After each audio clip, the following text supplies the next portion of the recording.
अमरीकी हुकाम रवा हफ्ते कतर के दारुल हुकूमत दोहा में तालिबान नुमाइंदों के वफ़द से मुलाकात करेंगे। अमरीकी महकमा ख़ारजा ने ऐलान किया है कि अमरीकी हुकाम की रवा हफ्ते दोहा में तालिबान नुमाइंदों के वफ़द से मुलाकात होगी, जिसमें मईशत, सिक्योरिटी और ख़वातीन के हकूक़ पर बातचीत होगी।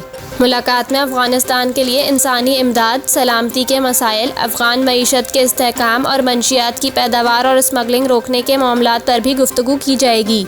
अमरीकी महकमा ख़ारजा का कहना है कि अफ़गानिस्तान के अमरीकी नुमाइंदा ख़ुसूसी थॉमस वेस्ट और अफ़गान ख़वातीन, लड़कियों और इंसानी हकूक़ की एलची रीना अमीरी तालिबान के वफ़द से मुलाकात करेंगी।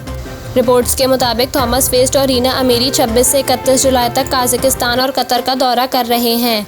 वाज़ेह रहे कि अफ़गानिस्तान में तालिबान अगस्त 2021 में अमरीकी इन्क़िलाब मुकम्मल होने के बाद दोबारा इक़्तिदार में आए हैं।